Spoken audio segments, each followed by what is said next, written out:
आपको पता है जो हमने पिछले वीडियो बनाया था उसमें प्रश्नावली 5 का अध्ययन किया था और आज हम प्रश्नावली 6 की शुरुआत करते हैं। आप देखें, देखो प्रश्नावली 6 हमारी बहुत सरल प्रश्नावली है। रेखाएं और कोण, हम अधिकांशतः रेखाओं के बारे में जानते भी हैं, पहले से कोणों को भी बारे में जानते हैं। तो सबसे पहली बात, पहले हम रेखाओं के बारे में अध्ययन करेंगे और फिर उसके बाद कोणों के बारे में अध्ययन करेंगे। जब इन चीज़ों को हम समझ जाएंगे तो उसके बाद हम हमारी प्रश्नावली के सवाल हल करेंगे। तो देखिए, सबसे पहले रेखाएं।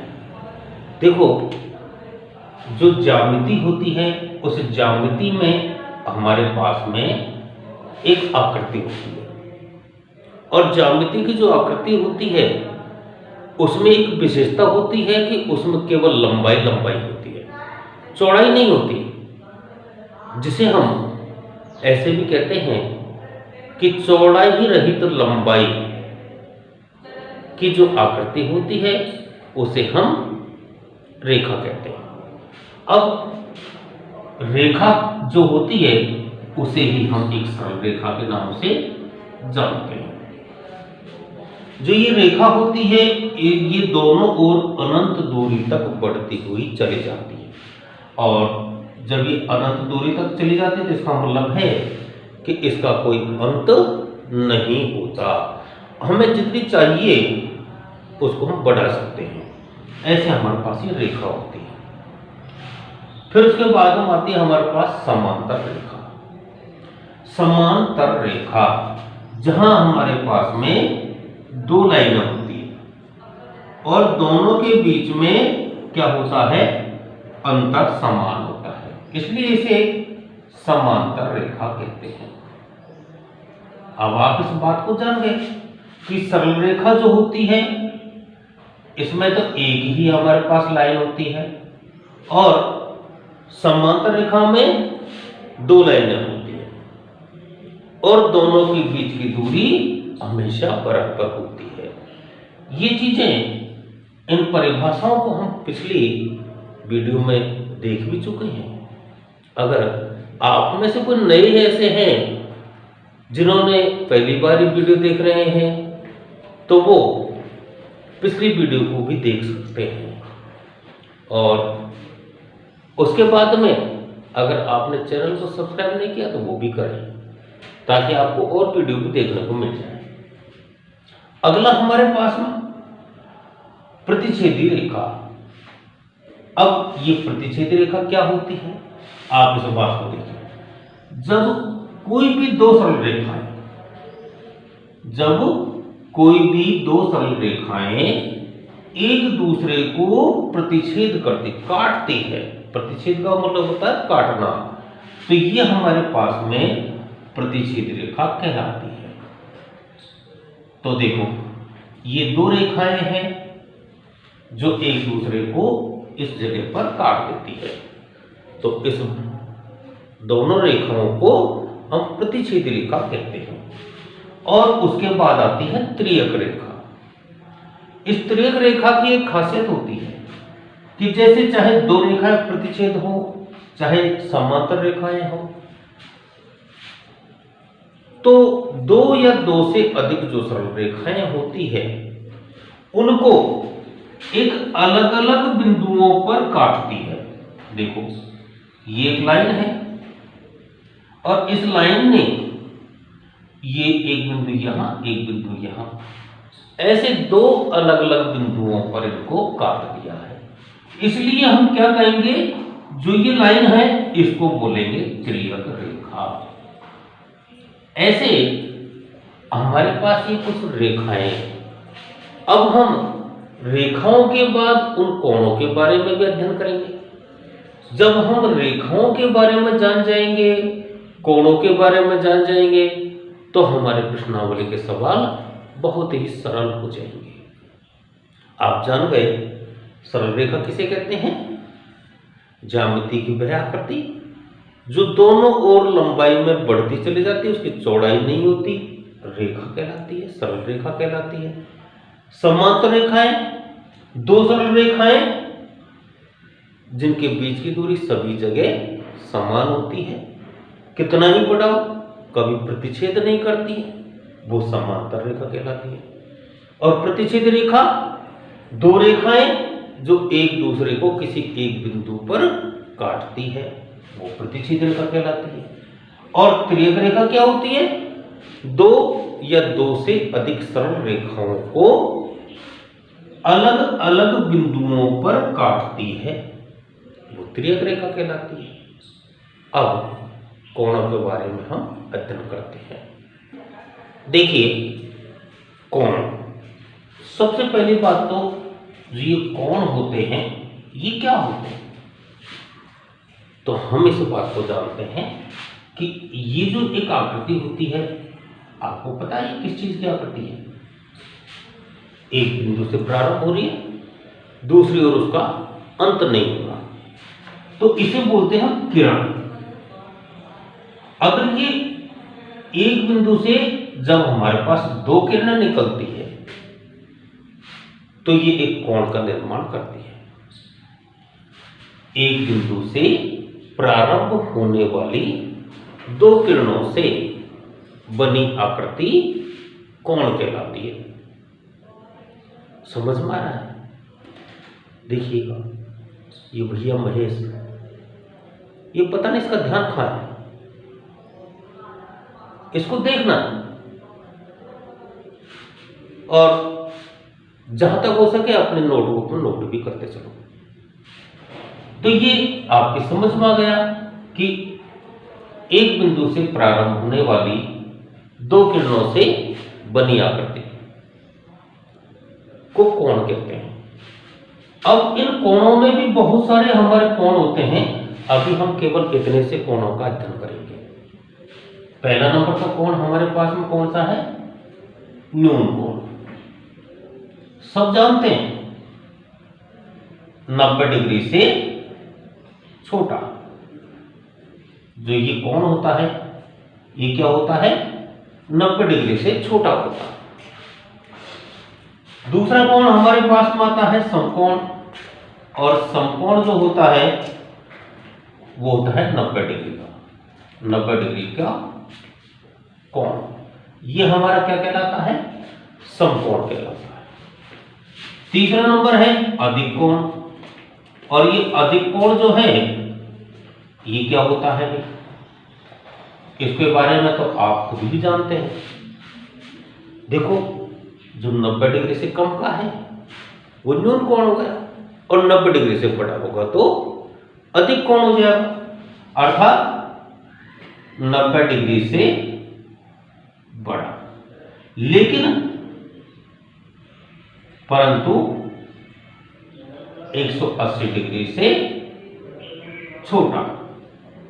इसके अंदर ये खासियत है कि अधिक कोण जो होता है वो 90 डिग्री से तो बड़ा होता है, लेकिन 180 डिग्री से छोटा होता है।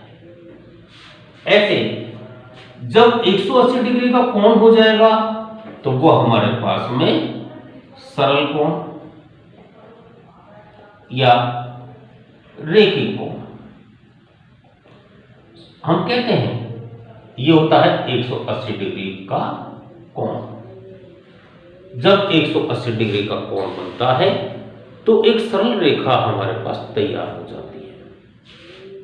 अब जब हमने देखा कि न्यून कोण हमने पढ़ लिया, समकोण पढ़ लिया, अधिक कोण पढ़ लिया, रेखिक कोण पढ़ लिया, उसके बाद में फिर हमारे पास में ये कुछ एक दो कोण और आते हैं जो हमारे काम आएंगे। प्रतिवर्ती कोण। ये प्रतिवर्ती कोण क्या होता है, आप इसके बारे में समझें। देखिए, आप एक जैसे यूं मान लीजिएगा कि हमारे पास यहां ये एक आकृति बनी हुई है ओ ए बी, ये एक कोण है और ये कोण 50 डिग्री का बना हुआ है। अब जो ये रेखाएं हैं, ये किरण, इनसे दो कोण बने हुए हैं। अब दो कहाँ बने हुए हैं, हमको तो एक ही दिखाई दे रहा है, आप देख रहे हैं। तो ये एक कोण जो बना हुआ है ये आपको स्पष्ट दिखाई दे रहा है, लेकिन दूसरा कोण आपको स्पष्ट दिखाई नहीं दे रहा। जरूर दिख रहा है। देखिए, जैसे ये दो रेखाओं के बीच में कोण है, ऐसे ये बाहर से भी तो कोण बना हुआ है हमारे पास में। तो ये जो बाहर वाला जो कोण बना हुआ है ये हमारा प्रतिवर्ती कोण कहलाता है। आ गई समझ में? दो रेखाओं में, दो किरणों में जो हमारे पास बाहर से कोण बनता है वो हमारा प्रतिवर्ती कोण कहलाता है। अब इसको कैसे ज्ञात करते हैं? जो ये प्रतिवर्ती कोण है इसको हम कैसे ज्ञात करते हैं? देखिए, प्रतिवर्ती कोण और ये जो अंदर वाला कोण है ये दोनों एक ही बिंदु पर बने हुए हैं, और एक बिंदु पर बनने वाले समस्त कोणों का योग 360 डिग्री होता है, आप भी जानते हैं। तो जब हमारे पास 360 डिग्री का पूरा कोण एक चक्कर लगा देता है, ये अंदर कोण कितने का बना हुआ है? 50 डिग्री का। तो इसका मतलब है कि 360 डिग्री में से इस 50 डिग्री को कम करना होगा, और वही हमारे पास में प्रतिवर्ती कोण होगा। तो ऐसे हम ये प्रतिवर्ती कोण के बारे में जानकारी करते हैं। उसके बाद हमारे पास आता है शीर्षाभिमुख कोण। अब ये शीर्षाभिमुख कोण क्या होता है? शीर्षाभिमुख कोण, अब आप एक नाम के माध्यम से भी हम इसको पहचानते हैं, शीर्षाभिमुख, अर्थात जिसका शीर्ष तो एक होता है लेकिन मुख क्या होना चाहिए? विमुख, अर्थात विपरीत दिशा में होना चाहिए। अब ऐसे कौन कौन से होंगे? अब ऐसी स्थिति तो हमारे सामने एक बार आती है जब कोई दो सरल रेखाएं एक दूसरे को प्रतिच्छेद करती है। जब ये एक दूसरे को प्रतिच्छेद करती है तो यहां पर हमारे पास चार कोण बन जाते हैं। तो देखो, ये दो कोण ऐसे हैं जो एक दूसरे, इसका मुंह तो इधर गया और इसका मुंह नीचे की ओर गया। तो ये जो कोण है इनका मुख तो विपरीत दिशा में हो गया, लेकिन इनका सिर जो है वो एक ही है। तो ऐसे जो कोण होते हैं, दो प्रतिच्छेदी रेखाओं में जो कोण बनते हैं विपरीत दिशा वाले, वो हमारे शीर्षाभिमुख कोण कहलाते हैं। जैसे आपने इनको देखा ऐसे ये कोण भी हमारे पास शीर्षाभिमुख हो गए। तो आप इस बात को समझ रहे हैं कि इसका दोनों का मुंह विपरीत दिशा में चला हुआ है, इसलिए इनको हम शीर्षाभिमुख कोण कहते हैं। अब आपके ये चीजें समझ में आई, थोड़ा सा एक बार और देख लीजिएगा। न्यून कोण किसे कहते हैं? न्यून कोण 90 डिग्री से छोटे कोण को। समकोण किसे कहते हैं? 90 डिग्री के कोण को। अधिक कोण क्या होता है? जो 90 से तो बड़ा हो लेकिन 180 डिग्री से छोटा होता है, वो हमारा अधिक कोण कहलाता है। फिर सरल कोण क्या होता है? जहां 180 डिग्री का कोण बनता है वो सरल कोण, रेखिक कोण कहलाता है। प्रतिवर्ती कोण आपको मैंने बताया था कि 360 डिग्री में से हम जो मूल कोण होता है उसको माइनस कर देते हैं तो वो प्रतिवर्ती कोण आ जाता है। शीर्षाभिमुख कोण में क्या होता है? दो रेखाएं एक दूसरे को प्रतिच्छेद करती है और उनमें जो विपरीत दिशा में कोण बनते हैं वो हमारे शीर्षाभिमुख कोण कहलाते हैं। इस प्रकार से हमने कुछ रेखाओं के बारे में, कुछ कोणों के बारे में, इनके बारे में सीखा है। अब हम हमारी प्रश्नावली के सवालों को करते हैं। हमारी प्रश्नावली का पहला सवाल, आकृति जो हमको दे रखी है में रेखाएं AB और CD बिंदु O पर प्रतिच्छेद करते हैं। यदि कोण AOC और BOB बराबर 70 डिग्री है और कोण BOD बराबर 40 डिग्री है, तो कोण BOE और कोण COE का मान ज्ञात करेंगे। बहुत सीधा हमारा सवाल। देखिए, सबसे पहले हम इसमें देखते हैं कि AOC, तो कोण AOC तो ये कोण है, और BOE कौन सा है? BOE ये कोण है, और इन दोनों का जो योग है वो कितना है? 70 डिग्री। अगर इनमें से किसी एक कोण का मान हमको याद हो जाता है, पता लग जाता है, तो हम दूसरे का मान आसानी से ज्ञात कर सकते हैं। आप देखिएगा, इसका हल करते हैं। ये प्रतिच्छेदी जो रेखाएं होती है, वहां जो कोण बनता है वो शीर्षाभिमुख कोण बनता है। आपको पता है कि जब दो रेखाएं एक दूसरे को प्रतिच्छेद करती है तो वहां कौन सा कोण बनता है? शीर्षाभिमुख कोण बनता है।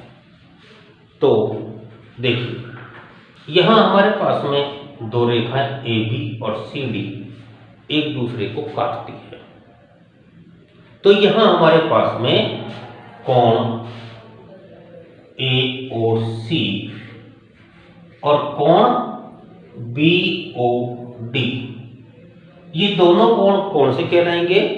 शीर्षाभिमुख कोण हो जाएंगे। अब ये जो शीर्षाभिमुख कोण होते हैं, आप जानते ही हैं कि जब दो रेखाएं एक दूसरे को प्रतिच्छेद करती है तो वहां विपरीत दिशा में जो कोण बनते हैं वो हमारे शीर्षाभिमुख कोण कहलाते हैं। और शीर्षाभिमुख कोणों की एक खासियत भी होती है कि ये एक दूसरे के बराबर होते हैं। तो हमारे पास में कोण AOC और BOD ये दोनों एक दूसरे के बराबर होंगे। जब ये एक दूसरे के बराबर होंगे तो BOD का मान हमारे पास में है, तो इसका मतलब हो गया अतः कोण AOC बराबर 40 डिग्री। इस बात को हम जान गए और ये समीकरण 1 हो गया। देखो, BOD का मान हमारे पास दे रखा है, तो हमने BOD हटा करके उसका मान यहां पर रख दिया। तो अब क्या करेंगे? अब हमें इस बात का पता है कि AOC का मान आ गया हमारे पास, हमने AOC का मान ज्ञात कर लिया। हालांकि पूछ नहीं रहा था, लेकिन हमें हमारे सवाल को हल करने के लिए इसका मान चाहिए, इसलिए हमने इसको ज्ञात किया।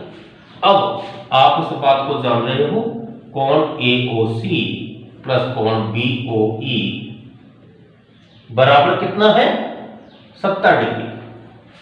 अब AOC का मान हमने ज्ञात कर लिया, इसलिए हमने AOC के स्थान पर इसका मान रख देंगे। तो क्या करेंगे? अब कोण BOE बराबर 70 - 40, तो कोण BOE का मान हमें 30 डिग्री प्राप्त हो गया। अब देखो, एक कोण हमने ज्ञात कर लिया, कोण BOE। अब BOE कोण हमारे पास यहां है और ये कोण भी हमने ज्ञात कर लिया। अब कौन सा चाहिए? COE। तो ये COE कोण ये वाला है, तो हम इसको कैसे ज्ञात करेंगे?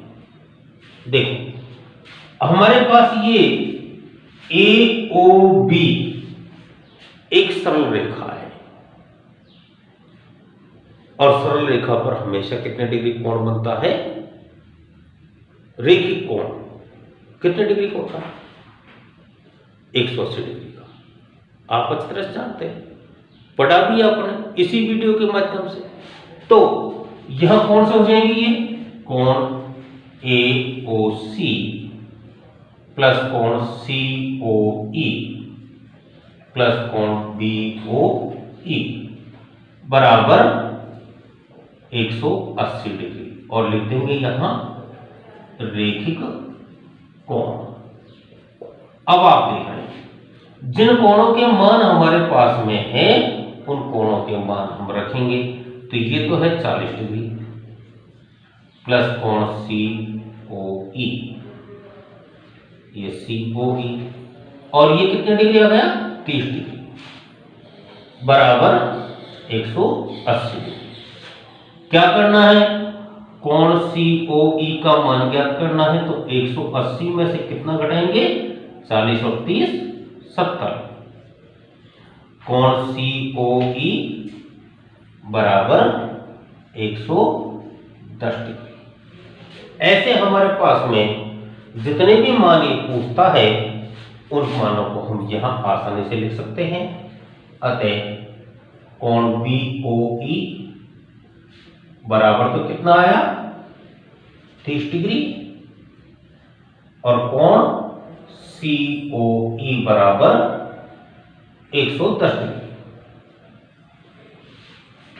ये हमारा पहला सवाल हो गया। इतने सीधे सीधे हमारे सवाल इस प्रश्नावली के हैं जो हम इस वीडियो के माध्यम से पढ़ रहे हैं। आप इसको अंत तक देखें। अब हम सवाल नंबर 2 को हल करते हैं। यहां सवाल में हमको एक आकृति दे रखी है जो आप देख रहे हैं। आकृति में रेखाएं XY और MN बिंदु O पर प्रतिच्छेद करती हैं। ये दो लाइनें हैं, एक तो XY और एक MN जो बिंदु O पर प्रतिच्छेद करते हैं। यदि कोण POY बराबर 90 डिग्री है और A अनुपात B, जो ये दो कोण जो दे रखे हैं इन दोनों का अनुपात 2:3 है, तो C का मान हमको ज्ञात करना है। जो ये कोण C है इसका मान हमको ज्ञात करना है। तो आप देखो कैसे हम करेंगे। सबसे पहली बात कि हम जो ये A और B है इनका मान ज्ञात करते हैं। क्योंकि A अनुपात B बराबर 2:3 हमको दिया हुआ है। अब जब ये मान दे रखा है तो इसका मतलब हो गया सबसे पहले हम अनुपातों का योग करते हैं। अनुपातों का योग कितना हो जाएगा 2 + 3 बराबर 5। अब हमें यह भी पता है कि कोण A प्लस कोण B बराबर भी 90 डिग्री है। चूंकि किसके बराबर है कोण POX जो हमको दे रखा है, इधर y वाला दे रखा है तो ये इधर वाला आ जाएगा। दोनों हमारे पास आ जाएंगे, बराबर होंगे क्योंकि रेखिक कोण है। अब हमें क्या करना है, कोण A का मान ज्ञात करना। तो कोण A हमारे पास कितना हो जाएगा, A का अनुपात 2, अनुपातों का योग 5 और गुणा 90। कोण A का मान कितना हो जाएगा 18 दूनी 36 डिग्री। जैसे हमने कोण A का मान ज्ञात किया है इसी प्रकार से कोण B का मान ज्ञात करते हैं। तो कोण B का अनुपात कितना है 3/5 × 90। कितना कट गया 18। तो 18 दिया 54 डिग्री। अब आप देख रहे हैं कि A का मान आ गया, B का मान आ गया। हमें चाहिए कोण C। तो कोण C बराबर होता है, आप देखिएगा, कोण POY प्लस कोण A। इन दोनों को मिला देते हैं तो ये हमारे पास में शीर्षाभिमुख कोण आ जाता है। इसलिए ये दोनों आपस में बराबर हो जाएंगे। अब हमें क्या करना है, कोण C का मान चाहिए। तो POY का मान कितना दे रखा है 90 डिग्री और A का मान हमने ज्ञात किया था 36 डिग्री। क्या करें, दोनों को जोड़ लेते हैं। ये 6, 9 और 3 12, अर्थात कोण C का मान हमारे पास में 126 डिग्री प्राप्त हो गया। ये सवाल आपके समझ में आए। आप अंत तक जुड़े रहे। बहुत बहुत धन्यवाद। अब हम अगली वीडियो में शेष सवाल को हल करेंगे। तब तक धन्यवाद।